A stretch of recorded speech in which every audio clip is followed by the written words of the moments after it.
She told everyone at our engagement party, that she needed more time to be sure, and asked them not to buy gifts just yet. Imagine standing beside the person you thought you'd marry, only to hear her question the entire future you built together, publicly, in front of 50 of your closest friends and family. When I asked her later why she said that, she looked me in the eye and said, "I'm being honest. Isn't that what you want?" I cancelled the wedding the next day. Hey viewers, real quick. Only 8% of you who watch are subscribed. If you enjoy these kinds of real, raw stories, hitting that subscribe button helps a lot. Thanks. Now let me get one thing clear right from the start. I've never been the type to tolerate disrespect. My dad taught me early on, respect is earned, but self-respect is non-negotiable. And what happened that night wasn't a misunderstanding or a moment of nerves. It was a turning point. I'm Marcus, 34 years old, and I met Alina, 32, at a networking event about 3 years ago. We were both in sales, though for different industries. No conflict of interest. I worked in enterprise software. She was with a creative marketing agency. We connected over drinks, exchanged numbers, and hit it off. Fast forward 8 months, I got promoted and relocated to her city. 6 months after that, we moved in together. Fresh apartment, everything split 50-50ths. That's how we rolled. Equal footing. Things were good. We laughed a lot. The intimacy was great. Conversations flowed. We aligned on long-term goals, marriage, stability, maybe kids someday. So I proposed. It wasn't some over-the-top Instagram stunt, just a private moment at a mountain cabin we'd been planning to hike for months. He said yes. No hesitation. Back in the city, we agreed to split the cost of the engagement ring. Felt right, symbolic of our partnership. And honestly, that made me feel proud. A month ago, we threw our engagement party. Rented a private room at an upscale restaurant.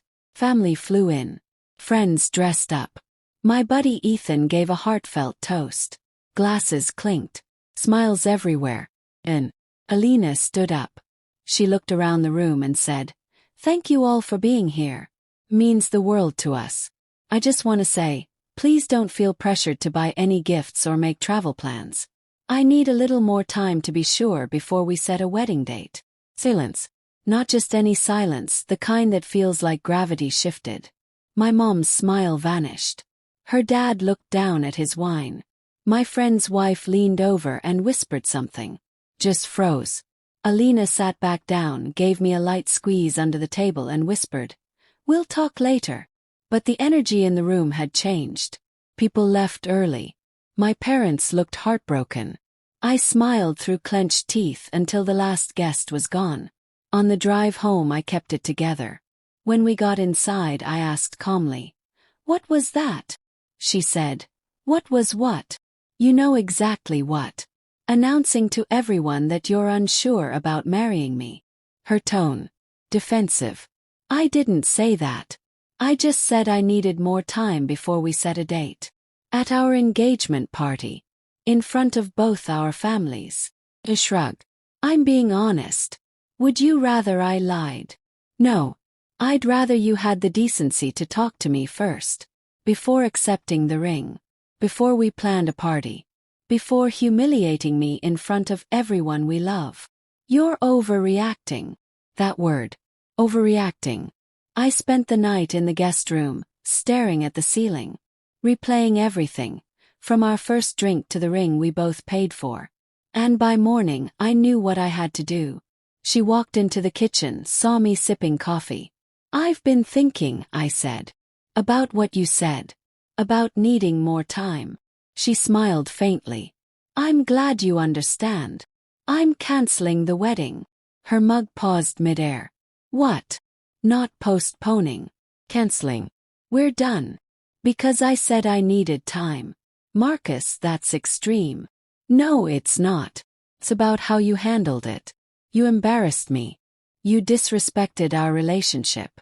And when I told you that, your first instinct was to make me feel like I was the problem." Her tears came then, regret, bargaining, denial, but I didn't budge. We divided our things fairly. We moved out. I sent a message to everyone who attended.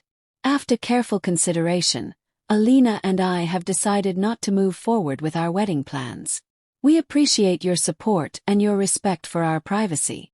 She, of course, spun it differently. Told mutual friends I'd overreacted, had anger issues, that she'd dodged a bullet. I didn't respond. Didn't post. Didn't defend myself. Couple weeks later, Ethan and I grabbed drinks. "She never told you, did she?" he asked. "Tell me what?" Turns out, 3 months before the engagement party at Ethan's birthday, Alina had gotten drunk and told his wife she was unsure about marrying me. Said I lacked the drive she wanted in a partner. Missed being single. She asked them not to tell me. They honored her request. Until now. That wasn't the worst of it. About a month after I'd moved out, I got a text from her sister, Marissa. She was seeing someone else when she made that speech. A guy from her gym. It had been going on for a while. She was deciding between you and him. I thanked her and left it at that. Didn't need to confront Alina. I already had my closure. 6 months later, I moved to Boston after accepting a national sales director role. The fresh start helped. I took up climbing again. Got closer to my old friends. Focused on work. Then I met Claire, a corporate attorney at a non-profit fundraiser. Thoughtful, direct, and emotionally grounded. We've been dating for about a year and a half now. No drama. No mind games. Last week Ethan called me again. "You're not gonna believe this," he said. "Remember the gym guy? Alina got engaged to him. And then, at their engagement party, she did the same thing. Told everyone not to buy gifts, said she needed more time." He walked out. On the spot. Her sister posted a vague quote on Instagram the next day. "If you don't learn your lesson, life will keep repeating the class." I didn't gloat. Didn't feel smug. I just felt grateful. Because I walked away when it mattered. Looking back, there were signs. Subtle dismissals, commitment fears, half-truths. I wanted to believe in the person I hoped she was, instead of accepting who she really was. But that night, when she stood up and made that speech, that was her truth. And the moment she revealed it, I found mine. When she asked me, "Isn't honesty what you want?" She was right. I do want honesty. And honestly, I deserved better. Like, comment, subscribe. Your support keeps stories like these coming.